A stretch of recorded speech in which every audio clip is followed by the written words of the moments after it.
पिताजी! पिताजी! पिताजी! पिताजी!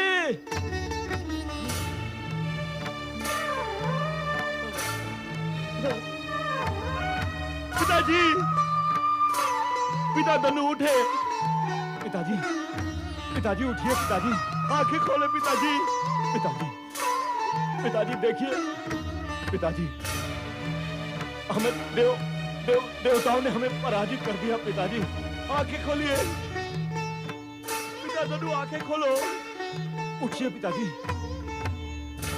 आंखें खोलिए पिताजी, सुध में आइए। हम, हाँ पिताजी। करम जी, जी पिता। दैत्य गुरु शुक्राचार्य की बात न मानकर हमने भूल की। अब हम शिव भगवान के कोप के पात्र बन गए हैं। सुनो, वरदानी शक्ति प्राप्त किए बिना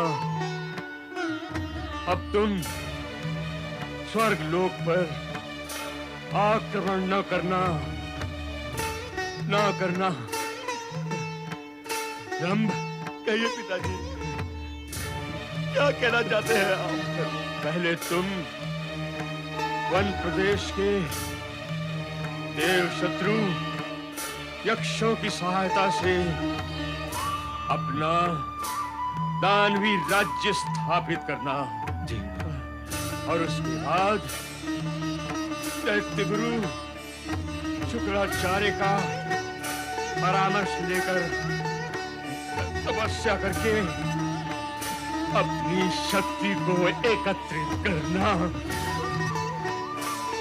पाताल लोक की दानव शक्ति जो अब समाप्त हो चुकी है, अब तो तुम्हें अपनी शक्तियों पर ही आश्रय लेना होगा और तुम्हें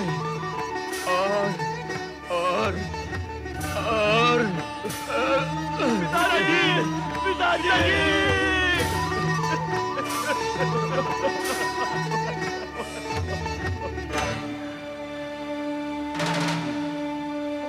हम आपकी इच्छा को अवश्य पूर्ण करेंगे। हम प्रतिज्ञा करते हैं कि आपके आदेश का पालन करेंगे। हे महेश्वर, मैं सर्वथा निर्दोष हूं। मैंने दानवों को निरुत्साहित किया था। मैंने उन्हें अपनी सीमा में रहने के लिए कहा था, किंतु दैत्य गुरु हमें क्षमा करे। दैत्य गुरु हमें क्षमा करे। दैत्य गुरु हमें क्षमादान दे। दैत्य गुरु, आपके आदेश की अवहेलना कर हमने भयंकर भूल की है। दैत्य गुरु, देवताओं ने हमारे पिता का वध कर दिया और हमारी दानवी सेना को भस्म कर दिया। दैत्य गुरु, अब आप ही हमारे मार्गदर्शक हैं। दानव साम्राज्य की स्थापना में हमारी सहायता करें। हमें क्षमा करें दैत्य गुरु, हमें क्षमा करें। आपकी आज्ञा का पालन न करके हमने देवताओं पर आक्रमण किया। अंत में हमें पराजय का मुख देखना पड़ा। दैत्य गुरु, देवताओं से पराजित होकर तुमने दानव जाति का ही नहीं, हमारा भी अपमान किया है तथा अपने आराध्य शिव को क्रोधित किया है। अब दानव जाति का उत्कर्ष अति कठिन है। दैत्य गुरु, हमारे पिता धनु ने प्राण त्यागने से पूर्व हमें यह आदेश दिया था कि देव शत्रु यक्षों की सहायता लेकर हम वन प्रदेश में दानव साम्राज्य की स्थापना कर सकते हैं। आप कृपया बताएं कि यक्ष हमें कहां मिलेंगे?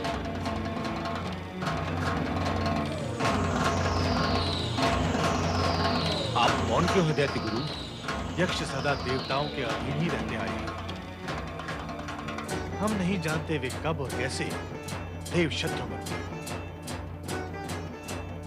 धनु को इस बात का ज्ञान कैसे हो? हमारे पिता धनु कभी हमें निराधार सूचना नहीं दे सकते दैत्य गुरु।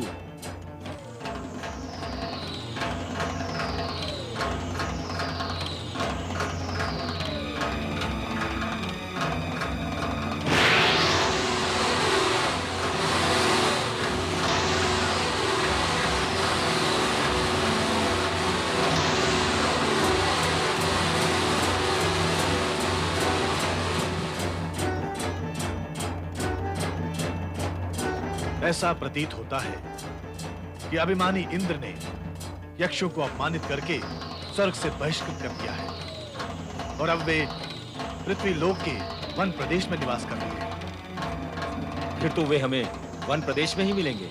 सुनो धनुपुत्रों, यक्ष अपनी संगीत विद्या से अनेक चमत्कारी सिद्धियां प्राप्त कर लेते हैं। तुम उनकी सहायता से अवश्य ही दानव साम्राज्य की स्थापना कर सकते हो।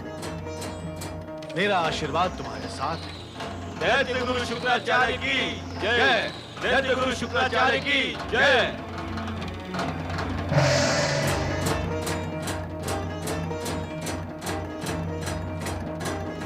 ओम नमः शिवाय।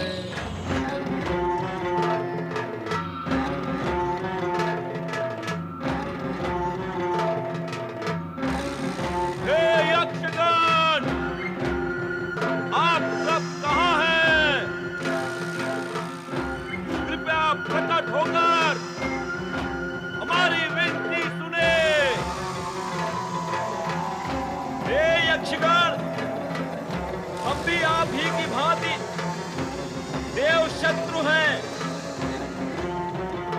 आओ हम और आप मिलकर एक हो जाएं। उसके पश्चात हम देवताओं से प्रतिशोध देंगे। प्रकट हो जाओ यक्षगण।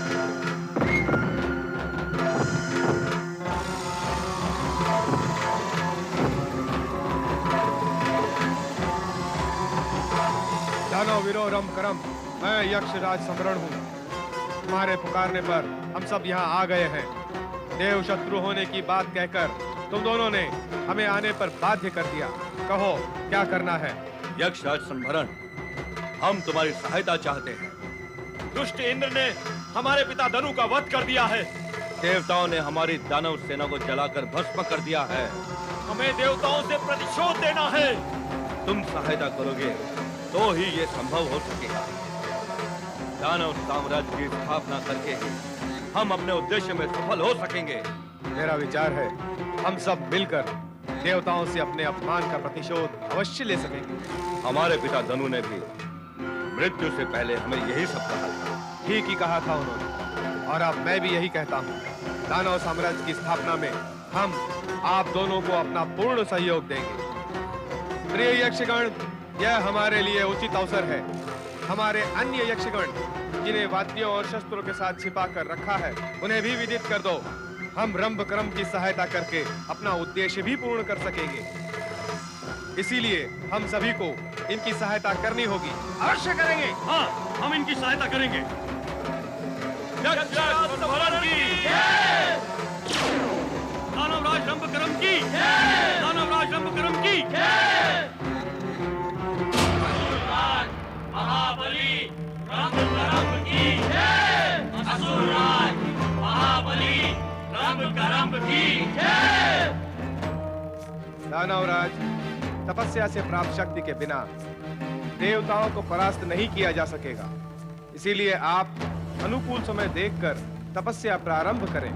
हम आपके आज्ञा का पालन अवश्य करेंगे यक्षराज। अवश्य करेंगे। प्रणाम प्रभु। देवी पार्वती कहाँ है नंदी? माता पार्वती तो ध्यान समाधि में लीन है प्रभु।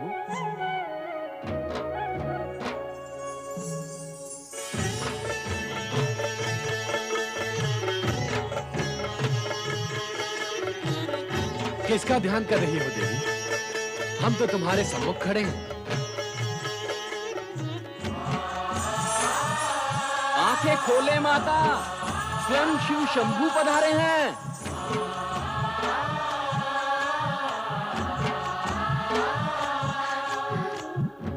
पति परमेश्वराय नमो नमः।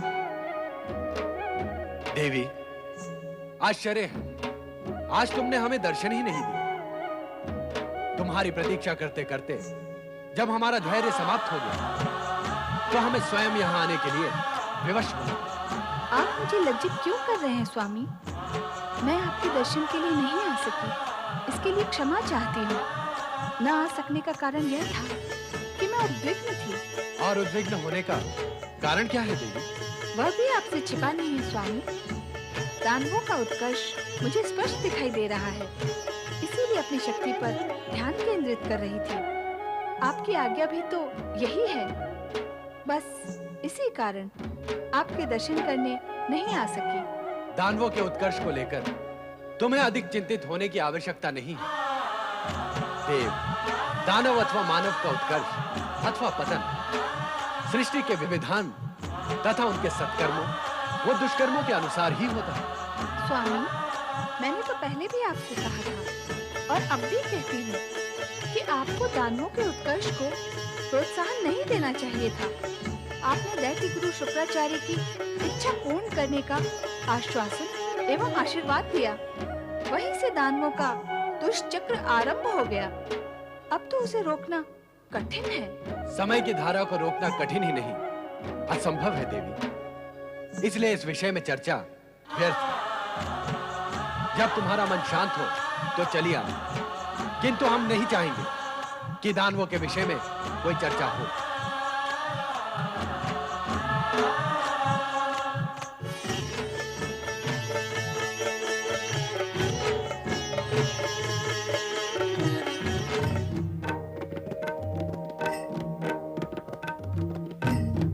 नारायण नारायण।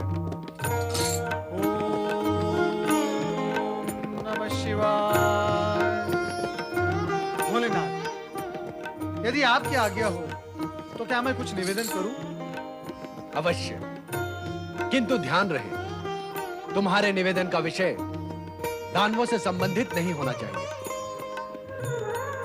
अर्थात इस समय तुम्हारे पास निवेदन करने के लिए दानवों के विषय के अतिरिक्त अन्य कोई विषय है ही नहीं। अच्छा किया नारद, जो तुमने दानवों के विषय में ऐसा कोई प्रश्न नहीं पूछा जिसका उत्तर हम देना नहीं चाहते। मेरा प्रश्न उनके विषय में है ही नहीं जिनके लिए आप समझ रहे हैं। तो तुम्हारा प्रश्न किसके विषय में है? मैं तो केवल दैत्य गुरु शुक्राचार्य के संबंध में कुछ जानना चाहता हूँ। नारद, यदि इस जगत में कभी कोई चतुराई प्रतियोगिता आयोजित हुई तो उस प्रतियोगिता में तुम प्रथम अवश्य आओगे। क्यों प्रभु, क्यों? आप ऐसा क्यों कह रहे हैं? तुम्हारी चतुराई और लीला देखकर ही कह रहा हूं।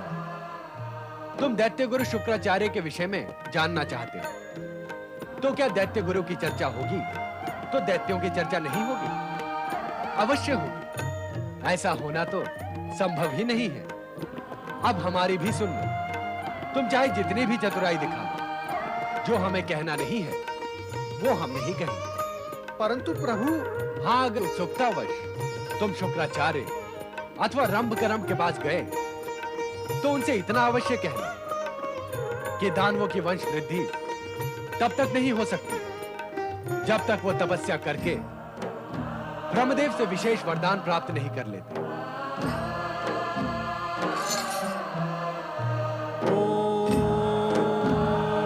नमः शिवाय। महाबली दानववीर ब्रह्मकरम की जय।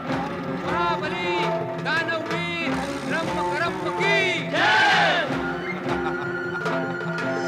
मेरे दानवीरों, वन साम्राज्य पर अधिकार करके हमने विशाल दानव सेना एकत्र कर ली है। अब हम संपूर्ण पृथ्वी पर दानव साम्राज्य की स्थापना करेंगे और अपने यक्ष मित्रों की सहायता से अपने सबसे बड़े शत्रु तथा पिता धनु के संहारक स्वर्ग के अधिपति इंद्र पर आक्रमण करके स्वर्गलोक पर दानवों की विजय की ध्वजा फहराएंगे। दैत्य गुरु शुक्राचार्य की जय हो। रंभकरम, तुमने दानव साम्राज्य की स्थापना करने का निश्चय कर लिया है। इसके लिए हम तुम्हें बधाई देते हैं। हम तुम्हारे साहस के लिए भी तुम्हें बधाई देते हैं कि तुमने स्वर्ग पर आक्रमण करने का भी निश्चय कर लिया है। किंतु सावधान, स्वर्ग पर अधिकार और आक्रमण करने से पूर्व तुम्हें पर्याप्त शक्ति एकत्रित करनी होगी। कहीं ऐसा न हो कि जो भूल तुम्हारे पिता धनु ने की थी तुम भी वही कर बैठो। नहीं, ऐसा कदापि नहीं होना चाहिए। बिना शक्ति अर्जित किए तुम्हारे पिता धनु ने स्वर्ग पर आक्रमण किया, तुम पराजय और मृत्यु को मुक्त देखा। तुम ऐसी भूल कदापि नहीं करना रंभकरम। नहीं दैत्य गुरु, नहीं, ऐसा नहीं होगा। आपकी आज्ञा व आदेश का उल्लंघन कर जो परिणाम हमारे पिता धनु ने भुगता वो हम देख चुके हैं। अब हम पहले से अधिक सचेत, सावधान और शक्ति संपन्न हो गए हैं। अब अपनी शक्ति पर हमारा विश्वास बढ़ता जा रहा है और यक्षराज की सहायता पर भी हमें पूर्ण विश्वास है। सुनो रंभकरम, कहिए दैत्य गुरु। तुम्हें यक्षों की शक्ति और मित्रता पर अधिक विश्वास नहीं करना चाहिए। ऐसा क्यों दैत्य गुरु? संगीत और नृत्य प्रेमी अच्छे योद्धा सिद्ध नहीं होते, किंतु इनकी मित्रता पर विश्वास किया जा सकता है दैत्य गुरु। ये सत्य है कि इस समय ये देवताओं के शत्रु बने, किंतु किसी भी समय ये देवताओं के मित्र बन सकते हैं। और जब ऐसा होगा तब देवताओं की भांति ये तुम्हारे शत्रु बन जाएंगे। कौन है ये वाचाल साधु? रंभकरम, इसे तुरंत यहाँ से निकाल कर बाहर करो। हमारे यहाँ आकर हमारा अपमान करने वाले को हम सहन नहीं कर सकते। दैत्य गुरु के प्रति अब शब्द बोलने वाले यक्ष, हम चाहे तो तुम्हें इसी समय शाप देकर नष्ट कर सकते हैं, किंतु हम दानवों का उद्देश्य नष्ट करना नहीं चाहते।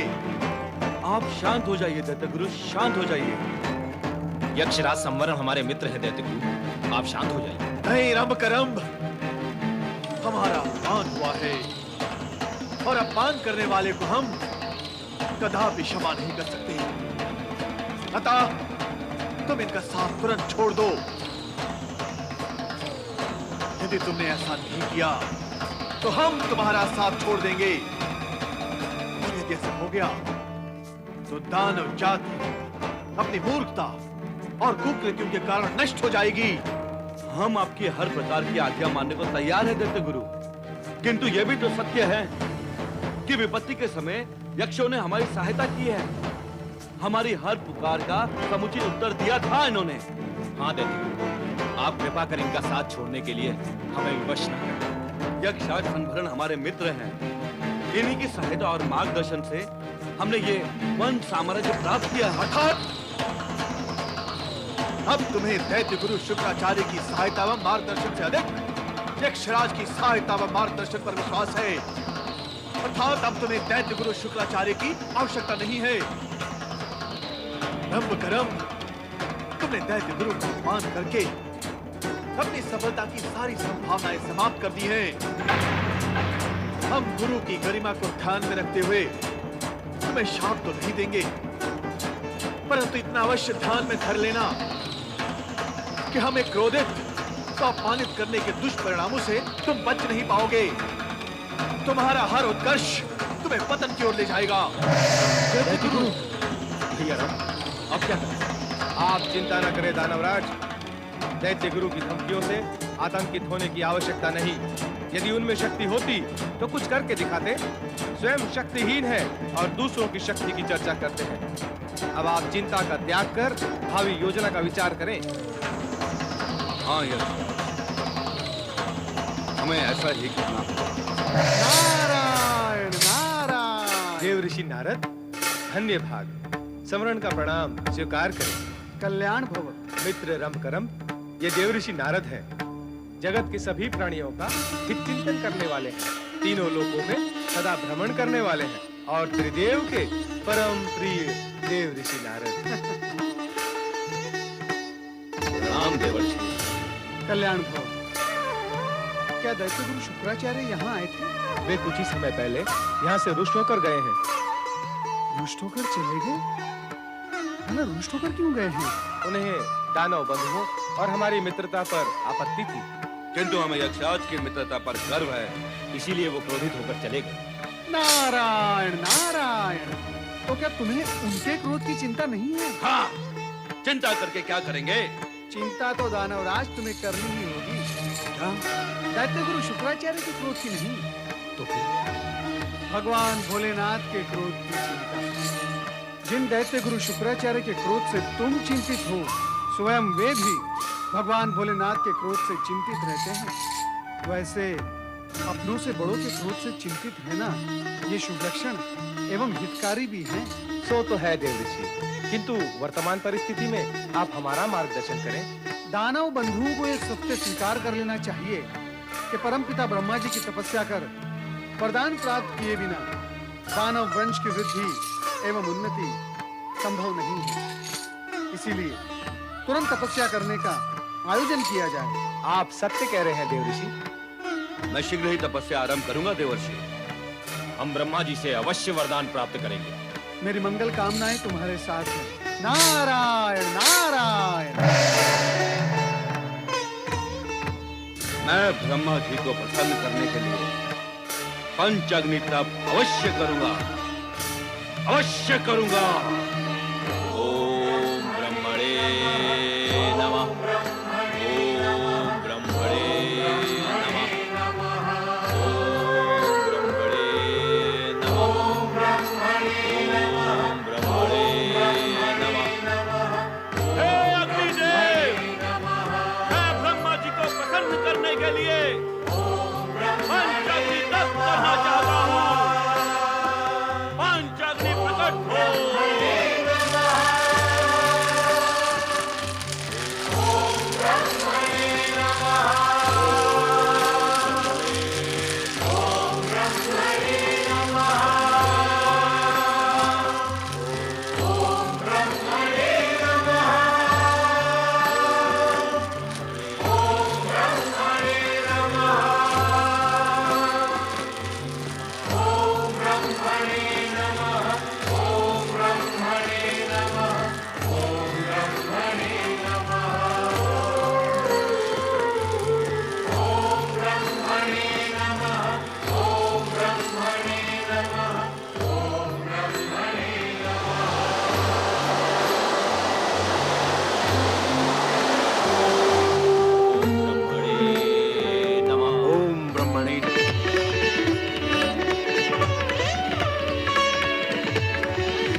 प्रतीत होता है आपको भी मेरी ही भांति देवताओं की विलास प्रियता देखकर आश्चर्य एवं पीड़ा हो रही है।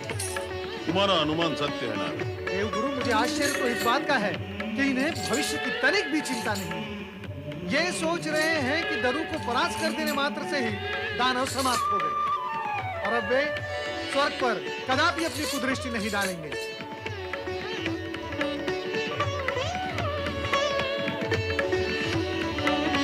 इनकी निश्चिंतता और भोग वृत्ति से तो यही प्रतीत होता है नारद कि इन्होंने स्वर्ग पर आए दानव संकट को सदा सदा के लिए समाप्त मान लिया। किंतु हमें तो स्वर्ग का भविष्य सुखद दिखाई नहीं दे रहा। इसीलिए तो मैं यहाँ आया था देवराज इंद्र को सावधान करने के लिए। किंतु समझ गया। आपके इस किंतु का अर्थ मैं समझ गया देवगुरु। देवराज को इस समय सावधान करने का अर्थ है उन्हें रुष्ट करना। देवगुरु, जब भोगी भोग में निमग्न हो तो उसे योगी का योग संदेश प्रिय नहीं लगता। नारायण नारायण। अतः इस समय मौन रहना ही उचित होगा। किंतु नारद, तुम किस उद्देश्य से यहाँ आए थे? देवगुरु, ऐसा प्रतीत होता है कि भगवान भोलेनाथ देवताओं से प्रसन्न नहीं है। तुम्हें ऐसा प्रतीत होने का कारण? भगवान भोलेनाथ ने ब्रह्मकर्म को तपस्या करने का संदेश देने के लिए स्वयं मुझे वहां भेजा था। इस समय मैं वहीं से आ रहा हूं।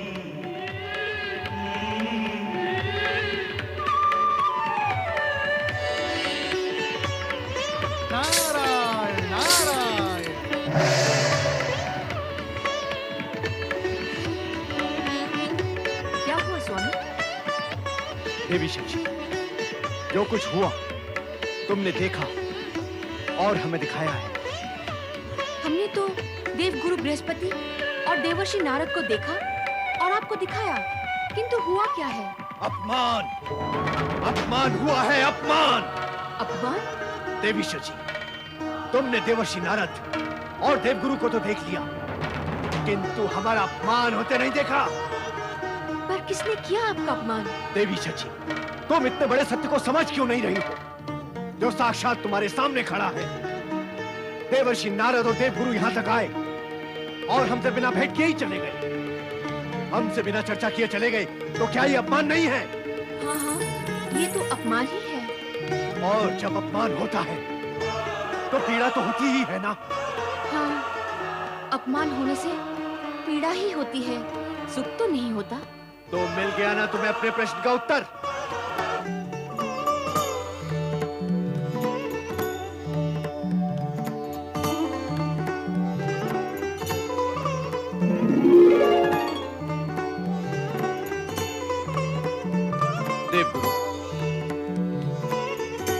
देवगुरु बृहस्पति,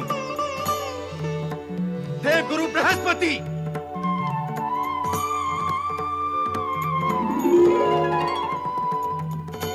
देवगुरु बृहस्पति। अपने स्वर को संयत व संतुलित करें देवराज इंद्र। यह आपकी इंद्र सभा नहीं है। आपने तो इंद्र सभा में भी हमारा अपमान किया है देवगुरु। आप अपने सम्मान को इतने नीचे के स्तर पर रखते ही क्यों हैं? कि वो बार बार अपमान की चपेट में आ जाए। और वैसे भी हमने आपका कोई अपमान नहीं किया। आप इंद्र सभा से अकारण ही लौट आए, देवर्षि से खड़े वार्ता करते रहे किंतु भीतर नहीं आए, तो क्या ये हमारा अपमान नहीं था? आप और देवर्षि एक और खड़े गुप्त वार्ता करते रहे। क्या वार्ता कर रहे थे देवगुरु? क्या हमारे विरुद्ध किसी षड्यंत्र का आयोजन कर रहे थे? देवराज, निर्भयता से तो आपने नाता तोड़ ही दिया है और अब शिष्टाचार की सीमाएं भी तोड़ने लगे हैं। कोई तपस्या करे तो आपको भय, कोई भक्ति करे तो आपको इंद्रासन छिन जाने की चिंता होती है। अरे कोई वार्ता भी करे तो आपको षड्यंत्र रचाने की आशंका होती है। देवराज, ये भय, ये आशंकाएं दुर्बल मन की उत्पत्ति होती है और दुर्बल मन शिष्टाचार को नकारता है।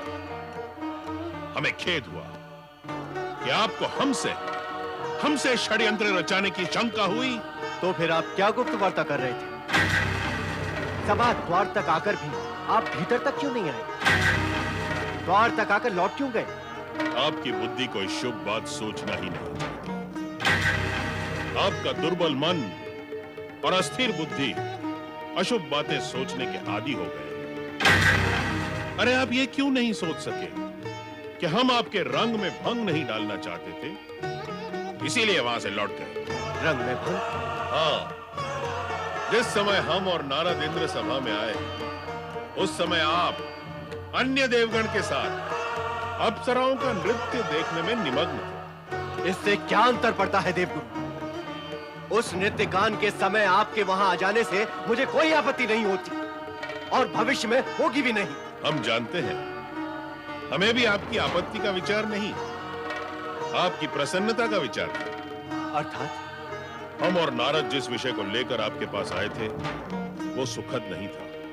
दनु को पराजित कर और दानवों के आक्रमण से मुक्ति पाकर आप जिस सुख और प्रसन्नता को भोग रहे थे, वहां दुखद समाचार सुनाकर हम उसे खंडित नहीं करना चाहते थे। क्या है वो दुखद समाचार देवगुरु? आप तो दनु का अंत करके विलास और आमोद प्रमोद में खो गए, किंतु दनु के पुत्र रंभ और करम्भ ने ब्रह्मा जी से वरदान पाने के लिए घोर तपस्या आरंभ कर दी है। अतः आप दानवों की ओर से निश्चिंत रहने की भूल ना करें। नारद के वहां आने का भी यही उद्देश्य था।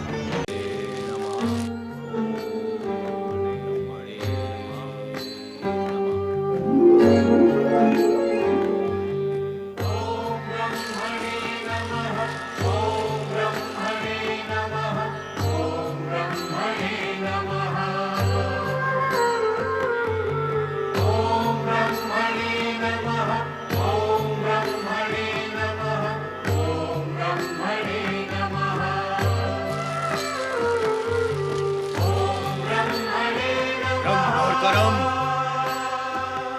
मैं तुम दोनों को जीवित नहीं छोड़ूंगा। स्वर्ग पर कुदृष्टि रखने वाले दानवों, तुम्हें जीवित रहने का कोई अधिकार ही नहीं है। जहां तुम्हारा पिता धनु गया है, तुम दोनों को भी वहीं जाना होगा।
अन्यथा तुम्हारी अब तक की तपस्या व्यर्थ हो जाएगी।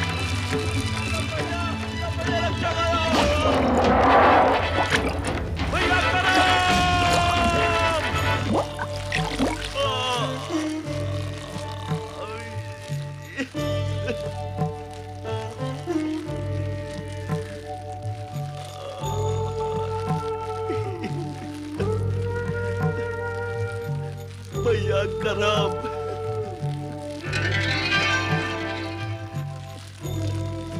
अग्निदेव, आप स्वर्ग के देव होकर भी दानवों की सहायता कर रहे हैं, उनके पक्ष में प्रयत्नशील है। ऐसा करते हुए क्या आपको लज्जा नहीं आई? देवराज, मैं परमपिता ब्रह्मदेव के आदेश व नियम से बंधा हुआ हूँ। जो भी प्राणी मेरा आह्वान करेगा, वो चाहे मानव हो अथवा दानव, पापी हो अथवा पुण्यात्मा, मुझे उसके सम्मुख प्रकट होना ही पड़ेगा। पंचाग्नि में मेरी उपस्थिति विधि के विधान से अति आवश्यक एवं अनिवार्य है। विधान के अनुसार जो यज्ञ करता अग्नि को संतुष्ट करता है तथा कठोर तप जप करता है, उसकी रक्षा का दायित्व भी मेरा ही है। तो अब दायित्व का पाठ मुझे आपसे पढ़ना होगा, कर्तव्य की शिक्षा मुझे आपसे ग्रहण करनी होगी। बोल रहे हो अग्निदेव कि हम स्वर्ग के अधिपति इंद्र हैं। आप स्वर्ग के अधिपति हैं, इस सत्य की घोषणा करने की क्या आवश्यकता है? सारा जग जानता है कि आप स्वर्गाधिपति हैं, और जिस सत्य को सारा जग जानता है उसे मैं भी जानता हूँ। सत्य की बात कर रहे हो, सत्य की बात कर रहे हो, पर इस सत्य को मानते नहीं कि हम यहाँ देव शत्रु रम्भ करम का अंत करने आए हैं। इन दोनों की उपस्थिति स्वर्ग और देवगण के हित में नहीं है। क्या दानवों के जीवित रहने से देवता प्रसन्न रह सकते हैं? आप भी तो देव हैं, दानव आपके भी शत्रु हैं, किसी भी दिन आप पर भी प्रहार कर सकते हैं। तो क्या आपको अपनी रक्षा की चिंता नहीं है?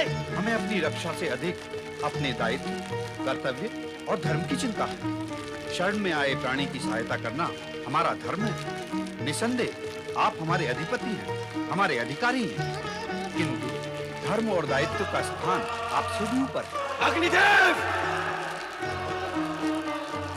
आप सत्य को स्वीकार न करके क्रोध कर रहे हैं, और जब तक आप स्वार्थवश क्रोध करते रहेंगे, तब तक सत्य आपके समीप आएगा ही नहीं। इस समय हमारे सम्मुख सबसे बड़ा सत्य यही है कि हमें वो कार्य करना है जिससे दानवों का वंश सदा सदा के लिए निर्मूल हो जाए।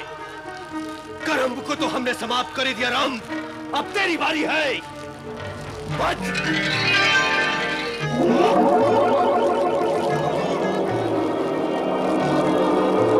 दुष्कर्म का परिणाम जानते हो अग्निदेव? मैंने कोई अनुचित कार्य नहीं किया, वही किया जो विधि के विधान के अनुसार था। विधि का विधान का केवल आप ही जानते हैं, हम नहीं जानते। क्या विधि का विधान ये कहता है कि अपने सम्मुख खड़े अपने शत्रु को जीवित रहने दो और स्वयं मृत्यु के मुख में चले जाओ?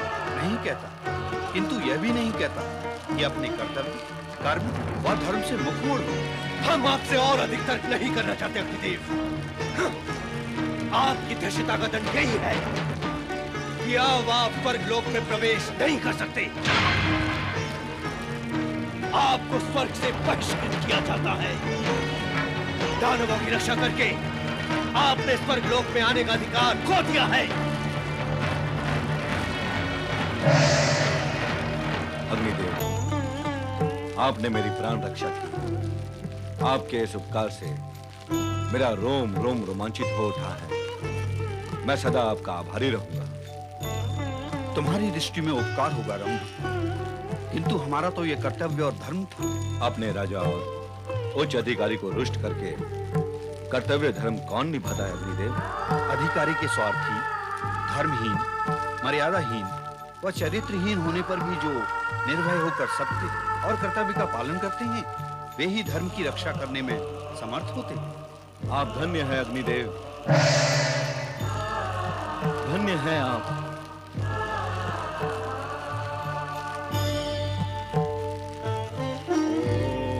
ओम ब्रह्मणे नमः।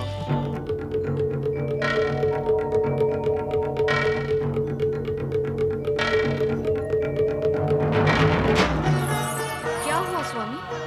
देवी शची, तुम्हारे इस क्या हुआ प्रश्न का उत्तर देते देते हम थक गए हैं। कभी स्वयं भी अनुमान लगा लिया करो कि क्या हुआ। कैसे अनुमान लगाएं? आप एकाएक अदृश्य हो गए। कहाँ गए, क्या किया, हमें कैसे ज्ञात होगा? मैं रंभ करम्भ का वध करने गया था। दानवों का वध करने गए थे, ये तो प्रसन्नता का विषय है। फिर आप प्रसन्न क्यों नहीं हैं? अब आप दानवों का वध करके आए हैं, तो मेरी ओर से आपको बधाई। देवी शची, मैंने केवल इतना कहा है कि मैं वध करने गया था। मैं वध कर आया हूँ, ये तो मैंने नहीं कहा। ओह, तो आप वहाँ वध करने के लिए केवल गए थे, किया नहीं? क्यों नहीं किया? क्या आपने उसे क्षमा कर दिया, या आपके मन में उसके लिए करुणा जागृत हो गई? मुझसे कोई भूल हो गई है स्वामी? इन दिनों तुम प्रश्नों की बौछार कुछ अधिक ही करने लगी। इसे अपनी भूल ही समझो देवी शची। क्यों समझो अपनी भूल? पत्नी द्वारा पति से प्रश्न करने को आप उसकी चिंता, कर्तव्य या धर्म क्यों नहीं समझ लेते? हे विधाता, हे विधाता, तुम भी अग्निदेव की तरह से कर्तव्य व धर्म का राग अलापने लगी। अग्निदेव कहाँ है देवराज? बहुत समय से उनके दर्शन नहीं हुए। और कभी होंगे भी नहीं वरुण देव। क्यों? देवी शची, रोको इस क्यों, क्या और कैसे को अपनी वाणी पर आने से।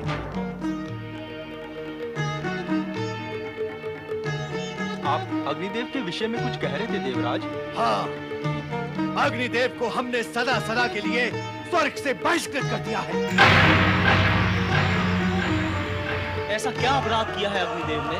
घोर एवं भयंकर अपराध किया है। विद्रोह किया है हमसे। देवताओं का पक्ष त्याग कर दानवों का पक्ष लिया है।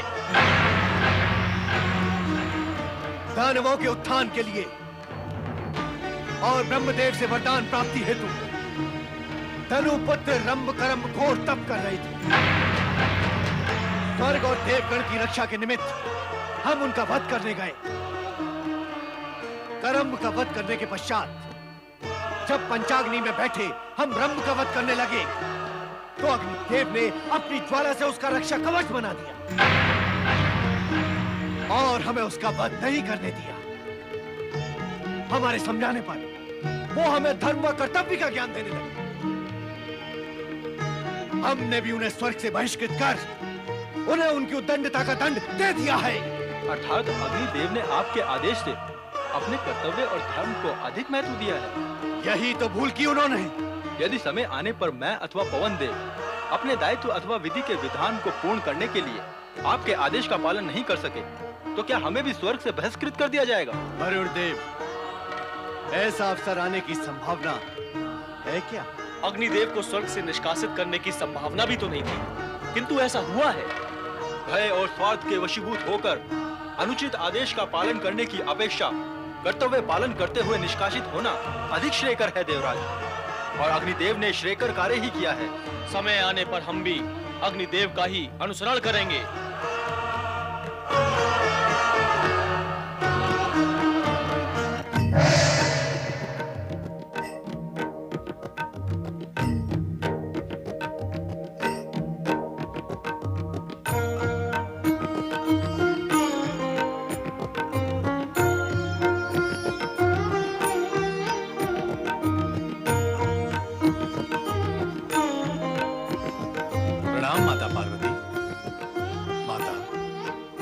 क्या आप इस शिव भक्त से रुष्ट हैं?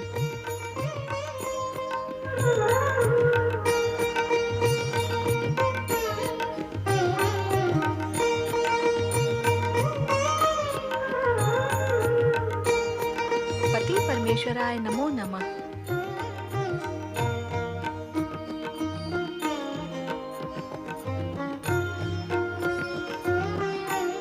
मुझे उपेक्षा की दृष्टि से ना देखो माता। यदि मुझसे कोई अपराध हुआ हो तो क्षमा कर दो। दैत्य गुरु, आप दैत्यों के गुरु हैं।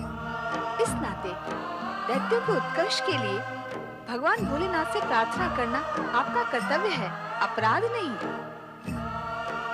किंतु आपकी प्रेरणा से उत्कर्ष को प्राप्त यही दैत्य यदि जगत में आतंक और अशांति का कारण बनते हैं तो यह किसी भी स्थिति में सहन नहीं किया जा सकता। सभी प्राणियों का जन्म विधाता की इच्छा और प्रेरणा से हुआ है, अतः सभी को जीवन जीने का समान अधिकार है। किसी भी प्राणी को प्रकृति यह अधिकार नहीं देती कि वह अन्य किसी प्राणी के प्राण हरे अथवा उस पर अत्याचार करे। यदि ऐसा होता है तो संपूर्ण जगत जानता है, आप भी जानते हैं कि विधाता अत्याचारी को दंड देने से कभी चूकते नहीं। सृष्टि के निर्माण से लेकर आज तक ही नहीं, प्रलय पर्यंत का अटूट सत्य यही है कि अत्याचारी जिस पर अत्याचार करता है उस पीड़ित से अधिक पीड़ा स्वयं अत्याचारी को भोगनी पड़ती है। यदि इस अटूट सत्य को आप भी समझ जाएं तथा दानवों को भी समझा दें तो विधाता द्वारा दंड स्वरूप दी जाने वाली पीड़ा को भोगने से वे बच सकते हैं। मैं क्या कहना चाहती हूँ, आप समझ रहे हैं ना दैत्य गुरु? समझ रहा हूँ माता, आपके क्रोध का कारण मैं समझ रहा हूँ। इस जगत में सभी प्राणियों को जीवित रहने का अधिकार है। जीवित रहने के लिए आवश्यक नहीं कि हम दूसरे प्राणियों को कष्ट और दुख पहुंचाकर अपना मार्ग बनाएं। निसंदेह ये दैत्य प्रवृत्ति है, इसीलिए अब मैंने दैत्यों का साथ त्यागने का निश्चय कर लिया है। दैत्य गुरु दैत्यों का साथ त्याग रहे हैं? हाँ माता, अब वे मेरी आज्ञा की अवहेलना करने लगे हैं। तो फिर आपका कैलाश आने का उद्देश्य क्या है? माता, मैं जब भी दुविधाग्रस्त होता हूँ तब अपने आराध्य भगवान शिव की शरण में चला आता हूँ और इनसे आदेश तथा मार्गदर्शन प्राप्त कर लेता हूँ। शुक्राचार्य, ओम नमः शिवाय। दानवों के दुर्व्यवहार से दुखी रहकर भी आपको दानवों की चिंता लगी ही रहती है, किंतु अब उनकी चिंता करने की आवश्यकता नहीं है। कर्म को तो इंद्र ने अपने मायावी रूप द्वारा समाप्त कर दिया है। रंभ अब भी तपस्या में लीन है। कुछ समय पश्चात दानवों की वंश वृद्धि निश्चित है। किंतु प्रभु, शुक्राचार्य ने अब दानवों से संबंध समाप्त कर लिए हैं और ये आपका मार्गदर्शन प्राप्त करने यहाँ आए हैं। देवी पार्वती, दानवों ने अब स्वतंत्र मार्ग अपना लिया है। उन्हें अब शुक्राचार्य के परामर्श और आशीर्वाद की आवश्यकता नहीं है। इसलिए अब इनके लिए यही उत्तम है कि ये किसी अज्ञात स्थान पर रहकर दानव शक्ति को किसी परिणाम तक पहुंचा दें। प्रभु, दैत्य गुरु, अब आप तुरंत किसी अज्ञात स्थान के लिए प्रस्थान करके शिवाज्ञा का पालन करें। मैं शिवाज्ञा का पालन करूंगा माता, मैं शिवाज्ञा का पालन करूंगा। देवी पार्वती, बिना कठोर शब्दों की सहायता लिए आप शुक्राचार्य पर क्रोधित हो रही हैं, किंतु उन पर क्रोध करने का भी कोई कारण नहीं। कारण के समय के परिवर्तन के साथ साथ मूल्य भी परिवर्तित हो जाते हैं। अब वो चाहकर भी दानवों पर अपना वर्चस्व स्थापित नहीं कर पाएंगे। स्वामी, यदि मैं चुप रही तो बात मेरे मन को सालती रहेगी। यदि मैं कुछ कहती हूँ तो धृष्टता होगी। निर्भय होकर कहो देवी, क्या कहना चाहती? एक और तो आप शुक्राचार्य को अशक्त बनाकर उन्हें अज्ञातवास में जाने का आदेश देते हैं, किंतु दूसरी ओर दानवों के उत्कर्ष का मार्ग भी प्रशस्त कर रहे हैं। क्या यह उचित है? इस विषय में हम तुमसे पहले ही चर्चा कर चुके हैं। हम जानते हैं कि दानवों के प्रति तुम्हारे मन में असीम रोष है। इस रोष के विस्फोटन का अवसर तुम्हें अवश्य प्राप्त होगा। यह व्यर्थ नहीं जाएगा। शीघ्र ही एक ऐसा असाधारण प्राणी जन्म लेगा जो दैवी शक्ति के प्रयोग को उत्तेजित करेगा।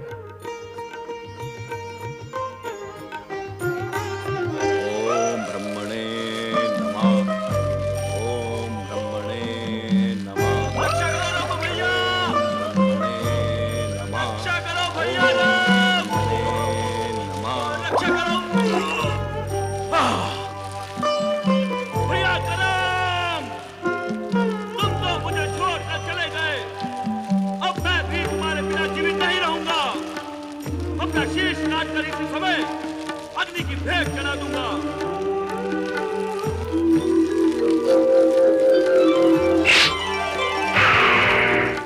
नहीं रंभ, हम तुम्हें आत्महत्या नहीं करने देंगे। अब मैं जीवित रहकर क्या करूंगा अग्निदेव? मेरे पिता और मेरा भाई दोनों मेरा साथ छोड़कर चले गए। अब दानवों के उत्कर्ष की भी कोई संभावना नहीं है, इसलिए आप मुझे समाप्त हो जाने दें। नहीं रंभ नहीं, आशा का त्याग मत करो। तुम्हारा अब तक का तप व्यर्थ नहीं जाएगा। समय आने पर तुम एक अति चमत्कारी पुत्र के पिता बनोगे। तुम्हारा वो पुत्र दानवों का नाम अमर करेगा। कैसे करेगा? कहां से आएगा पुत्र? अब तक तो मेरा विवाह भी नहीं हुआ है, तो पुत्र कहां से उत्पन्न होगा? जो असंभव है उसे संभव कैसे बनाया जा सकता है? क्या तुम्हारा विवाह होना असंभव है? क्या पुत्र की उत्पत्ति असंभव है? सुनो रंभ, अब शीघ्र ही तुम्हारे जीवन में एक स्त्री प्रवेश करेगी। वही तुम्हारे होने वाले महान पुत्र की माता बनेगी। जय हो, जय हो अग्निदेव की जय हो, जय हो अग्निदेव की जय हो, अग्निदेव की जय हो।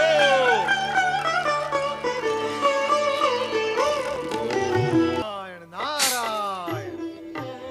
प्रणाम श्री हरि। श्री हरि, ये क्या? माता लक्ष्मी नहीं दिखाई दे रही। मैं तो आप दोनों के दर्शन की अपेक्षा से यहाँ आया था। देवी लक्ष्मी का पता तो हमें भी नहीं है नारद। क्या? नारद, तुम तीनों लोक में भ्रमण करते रहते हो। घट घट का ज्ञान है तुम्हें। देव, दानव, मानव, गंधर्व, किन्नर सभी से तुम्हारी भेंट होती है। तो क्या देवी लक्ष्मी से कहीं तुम्हारी भेंट नहीं हुई? नारद, तुम हमें इतने आश्चर्य से क्यों देख रहे हो? सोच रहा हूँ कि भगवान अपने भक्त के साथ आज ये विनोद क्यों कर रहे हैं, जो सर्वज्ञ हैं, सर्वव्यापी हैं, सर्वदर्शी हैं, जो घट घट में समाये हुए हैं। आज अपनी पत्नी के विषय में मुझसे, अपने भक्त से क्यों पूछ रहे हैं? नारायण नारायण। कोई सुनेगा, जानेगा तो क्या इसे विनोद नहीं मानेगा? जिससे जगत में कुछ भी छिपा हुआ नहीं है, वो आज मेरे साथ छिपा छिपी का खेल क्यों खेल रहे हैं? यदि ऐसा है तो हमें उत्तर दो कि तुम सदा ही हमें नवीन समाचार सुनाने क्यों चले आते हो? संपूर्ण जगत का ज्ञान रखने वाला क्या तुम्हारे द्वारा लाए गए समाचारों का पूर्व ज्ञान नहीं रखता होगा? तुम जानते हो कि हम सब कुछ जानते हैं, उसके बाद भी तुम हमें बार बार जगत की गतिविधियों के बारे में बताने चले आते हो। क्यों नारद? क्षमा करे भगवान, मैं असत्य भाषण करके आपकी सर्वज्ञता से घिर न जाऊं। सत्य तो यह है कि मैं यहाँ केवल आपके दर्शन करने आता हूँ। समाचार देना ये तो मात्र एक बहाना है। तो फिर मौन रहकर दर्शन कर लिया करो। इधर उधर की सारे जगत की बातें बनाकर व्यर्थ ही परिश्रम क्यों करते हो नारद? नहीं भगवान, ये मुझसे नहीं होगा। मौन रहकर मैं दर्शन कर ही नहीं सकता। वाणी की सहायता से मिलने वाला चक्षु सुख वर्णन से परे है। आप तो केवल मुझे ये बताएं कि माता लक्ष्मी है कहां? नारायण नारायण। ये क्या प्रभु, क्या आप मेरे धैर्य की परीक्षा ले रहे हैं अथवा रहस्यमय वातावरण की सृष्टि कर रहे हैं? जो कुछ भी कर रहे हैं उसका प्रयोजन तो बताएं। श्री हरि, आपका ये कैसा विनोद है? आप बताते क्यों नहीं कि माता लक्ष्मी है कहाँ? इतने व्यग्र क्यों हो रहे हो नारद? यदि हमें तुम्हें बताना होता तो अब तक बता चुके होते। अब तक नहीं बताया, इसी से तुम्हें समझ लेना चाहिए कि बताना आवश्यक नहीं है। प्रभु, मैं आपका निकटतम और परम भक्त हूँ, क्या मुझसे भी दुराव किया जाएगा? प्रश्न दुराव छुपाव का नहीं है नारद, स्थिति की गंभीरता का है। हम चाहते हैं कि तुम स्वयं देवी लक्ष्मी का पता लगाओ और सत्य को जानो, और पता लग जाने पर हमें भी सूचित करो कि तुमने क्या जाना और क्या समझा। हाँ देवी लक्ष्मी, भगवान भोलेनाथ ने ऐसा ही संकेत दिया है कि दानवी शक्तियों को संतुलित व दंडित करने के लिए हमें दैवी शक्ति का प्रयोग करना ही होगा। हमें? अर्थात हम तीनों देवियों को? देवी सरस्वती, तुम्हें और मुझे? हाँ देवी लक्ष्मी। तात्पर्य यही हुआ कि ब्रह्मा, विष्णु और महेश अपना कार्य और दायित्व हम तीनों को सौंपना चाहते हैं। अब तक जो कार्य वे कर रहे थे, अब वही कार्य हमें करना होगा इसमें भी कोई रहस्य? मैं तो इसे शिवलीला कहती हूँ, और शिवलीला को समझना मेरे लिए भी कठिन है। कठिन है? हाँ, कारण कि एक ओर वे दानवों के विनाश को प्रोत्साहित करते हैं, तो दूसरी ओर दानवों का उत्थान भी चाहते हैं। भोलेनाथ दानवों का उत्थान चाहते हैं? पर क्यों? वे ही जाने क्यों। पर जब मैंने इस विषय में उन्हें सावधान किया, तो वे दैवी शक्ति की चर्चा करने लगे, उसकी दुहाई देने लगे। शक्ति देवियों की हो अथवा देवताओं की, वो अपना कार्य तब तक नहीं कर सकती जब तक दानवी शक्ति अपनी चरम सीमा तक नहीं पहुंचती। संभवतः भोलेनाथ हम तीनों देवियों से अपेक्षा करते हो कि हम दानवी शक्ति को उसकी चरम सीमा तक पहुंचाने में अपना योगदान दें। हाँ, कहीं कुछ न कुछ ऐसा ही है। तो मेरे साथ साथ देवी लक्ष्मी को भी कैलाश पर आमंत्रित किया गया है। आओ देवी शारदा, मैंने एक आवश्यक मंत्रणा के लिए तुम दोनों का आह्वान किया है। संभव है हम तीनों को मिलकर दानवी शक्ति के संबंध में कोई कठोर निर्णय लेना पड़े। कठोर निर्णय? किंतु नारायण नारायण, प्रणाम माताओं।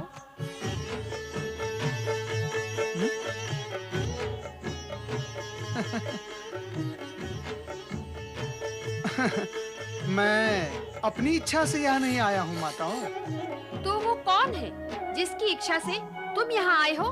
नारायण नारायण, भगवान श्री हरि विष्णु की इच्छा से मैं यहाँ आया हूँ। आने का प्रयोजन? माता लक्ष्मी की खोज। मेरी खोज? किस लिए? नारायण नारायण, ये तो भगवान श्री हरि विष्णु ही जाने माता। उन्होंने मुझ पर ये कार्य सौंपा है कि मैं आपको ढूंढूं और उसके बाद आपके विषय में उन्हें बताऊं। नारद, तुम स्वयं ही कहते रहते हो और इस सत्य को तुम भली भांति जानते हो कि प्रभु सर्वज्ञ हैं। फिर क्या उन्हें मेरे विषय में ज्ञात नहीं होगा? ये भी सत्य है। लगता है तुम्हारे प्रभु ने तुम्हारे साथ विनोद किया है। नारायण नारायण, विनोद का जो कार्य सदा आपके साथ करते हैं, आज उन्होंने मेरे साथ कर लिया। नारद, हम किसी विशेष प्रयोजन से यहाँ एकांत में एकत्रित हुए हैं। हमारे कार्य में बाधा न डालो।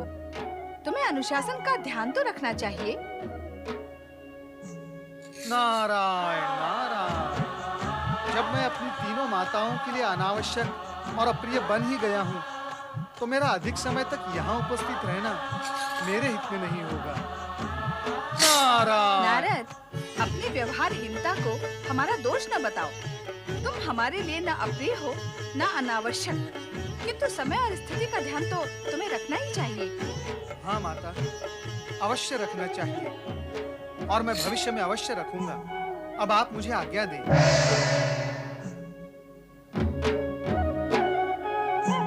लगता है हमारे व्यवहार से नारद को पीड़ा पहुंची है। नारद को पीड़ा पहुंचाना हमारा प्रयोजन नहीं था, किंतु नारद को स्थिति पर विचार तो करना ही चाहिए। मैं देख रही हूँ कुछ समय से नारद हमारे स्नेह और अपनी स्वतंत्रता का दुरुपयोग करने लगे हैं। इसीलिए जो हुआ ठीक ही हुआ। अब उनकी चर्चा छोड़कर